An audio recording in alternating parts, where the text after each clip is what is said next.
I'm trying to see any good thing about the Kenyan current foreign policy, and I find it is hard to find any.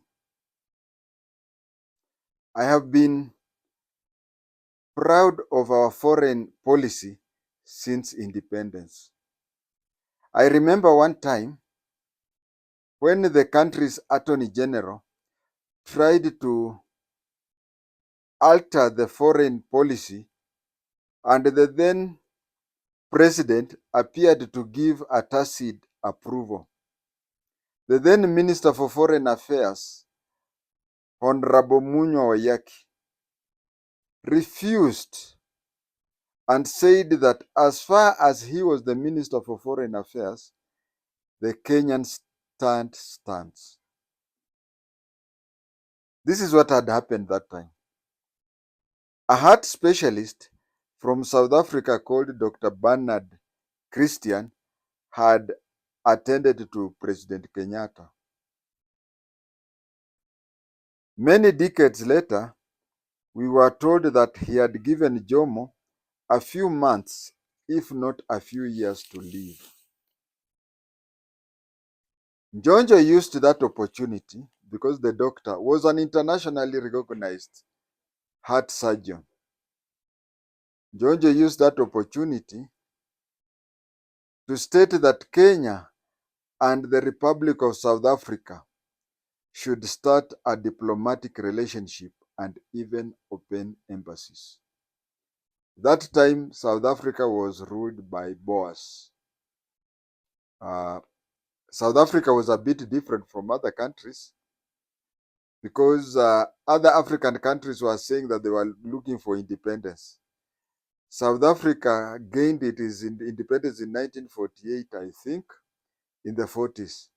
But when it gained independence, it is only the white South Africa, the Boers, are the ones who ruled. Africans, black Africans were seen as nobody there. So black Africans, the rest of the continent, were saying that they will not consider Africa to be free until South Africa became free. Now, South Africa being free, it meant that all, all South Africans were to be treated as citizens of that country. But then, at that particular time, South African Boers used to take themselves to be living in a free country with disregard to other people of other races. So Njonjo used the trip by that doctor to say that Kenya and Republic of South Africa should recognize each other, and even Kenya should open an embassy there. As I said, the then Minister for Foreign Affairs, Dr. Munyo Oyaki, said that it cannot happen so long as he was the Minister for Foreign Affairs. I want to tell you, maybe it's because Jomo Kenyatta was sickly and whatever.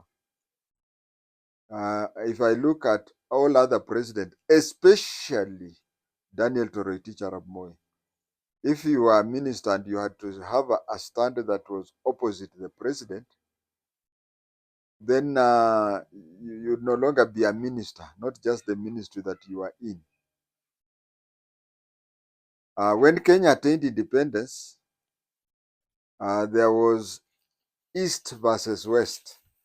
There were communist versus capitalist, which were against each other. But then there came up an organization, including Kenya, which started calling themselves non-aligned movement. But even within the non-aligned movement, you just knew which ones were leaning west and which one were leaning east. Kenya was leaning towards the west, although we always said in every meeting the government would say Kenya is a non-aligned country within the non-aligned movement. Something that used to happen in the 60s, 70s, 80s, and even in the 90s, there used to be very many military coups in Africa. especially West Africa. These coups, some people say coups, these coups used to occur mainly during the OAU summit meeting. They used to happen during the OAU summit meeting because the military people did not know. Actually, it was easier to overthrow the president or the government if the president was out of the country. But for some reasons, no African president, apart from Jomo Kenyatta because of medical whatever, no African president wanted to miss the OAU summit. So anybody, any military fellow wanting to overthrow a government, they used to wait for that time. That is why the Air Force planned for the coup in August 1982. They planned it in August 1982 because around that time, Moi was supposed to be in Libya. You see, he was the outgoing chairman, so he was to go to Libya and hand over to Colonel Muammar Gaddafi. But there was a problem in the All African Union that many countries did not recognize Muammar Gaddafi, so they boycotted, and Moi was waiting for the time when they would make a quorum. That is why a lot of the coups used to occur at that time. Another thing that I noticed recently, we reached a time where it was decided that each and every year, the summit of the All African Union has to take place in Addis Ababa, the African capital. Previously, they used to rotate, and the country that was hosting the summit would be the chair for that time until the next chair, where they are, like let's say Kenya had it in 1981. Libya was supposed to have it in 1982. So Kenya hosted the OAU in 1981. So in 1982, Libya was to host it, and then the Libyan president or Libyan head of state would be the OAU chairman. You also remember that General Yakub Gowon was overthrown by Kina Mutala Muhammad and Raila's friend Obasanjo. They were overthrown by that team because Gowon was the president. He was overthrown by Mutala Muhammad, and Mutala Muhammad's deputy was Gowon. No, Gowon was the one who was overthrown. Mutala Muhammad is the one who overthrew Gowon, and Mutala's deputy was Obasanjo, Raila's friend. Obasanjo, Raila's friend.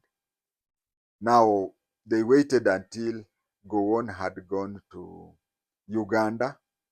They had waited until Gowon had gone to Uganda when the OAU was meeting in Uganda, and Idi Amin was taking over as the chair. Now, I think people have understood there. So, you also remember that Obote was overthrown when he was when he had gone to attend a Commonwealth meeting in Kuala Lumpur. By then I was young, but I think the military found it a bit easier to overthrow the president if the president was out of the country and not within the country. Immediately, the military had overthrown the government. You would hear many countries recognizing the new government. In those years, 60s, 70s, 80s, and 90s, once the government has been overthrown and a military junta, not junta, military junta has taken over, you would find each and every country now sending messages, we recognize the new government, we recognize the new government. Those days, Kenya never sent any such a message. I don't remember Kenya sending any message of recognizing the new military governments whenever they used to happen. I remember journalist even asked the Ministry of Foreign Affairs in Kenya, why is it that whenever there is a military coup, Kenya does not send a message recognizing the new government? And when they were told that, Kenya said that in Kenya, we don't recognize governments, we recognize countries. So when your country became independent, we recognized it. When it comes to issues of, when it came to issues of recognizing or changing the governments, that is an internal, it is upon the citizen of that country to recognize that country, that government or not. But Kenya was only to recognize a country upon it becoming independent.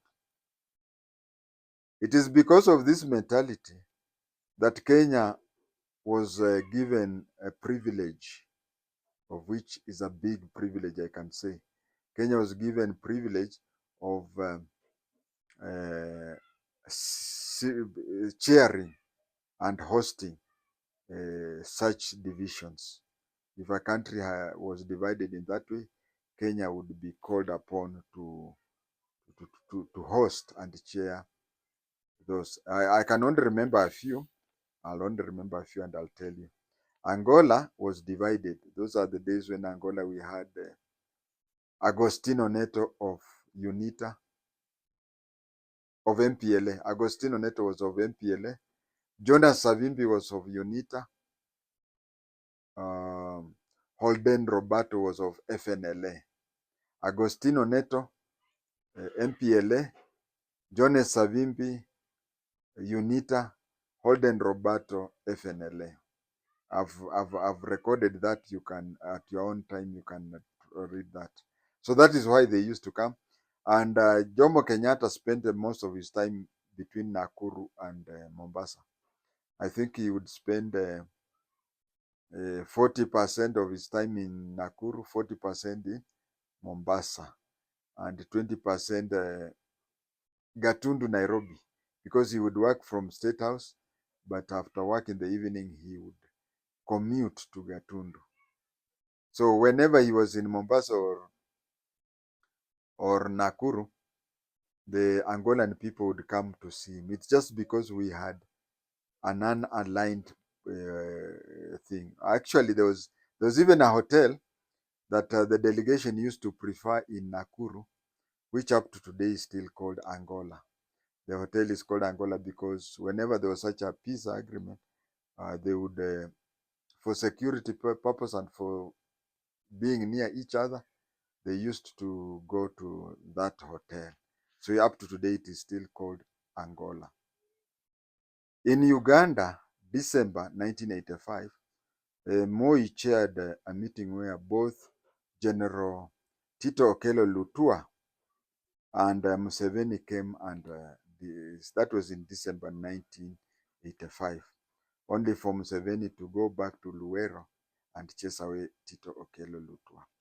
We even had the Sudanese peace talks. You know, the initial Sudanese peace talk were that the whole Sudan, it was done in Kenya, and the agreement was that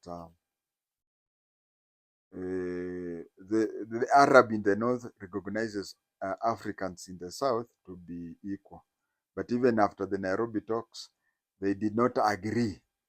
Then they also came back and entered into another agreement where they said that South Sudan should have a semi-autonomous government for a period. It should have a semi-autonomous government for a period. And then when that period ends, they can have a referendum to see whether they would continue being part of Sudan or an independent. All these things were done in Nairobi. So you can see Nairobi was given respect because of that. We have changed so much that recently the M23 in French, they call it M23. We have changed so much that M23 had a high-level meeting in Nairobi a few months ago. Now the Janjaweed function of Sudan is currently doing the same in Nairobi. The so-called rapid response, something like that. They are now doing it. It means that we in Kenya, we are now taking sides on issues to do with the DRC. We are doing on things to do with Khartoum, Sudan. We are doing that. It is just quite unfortunate. And that is what is happening in Kenya. And that is, we are doing it so bad that we should stop doing so and revert back to where Kenya was when we were those days. With those many remarks, I say thank you.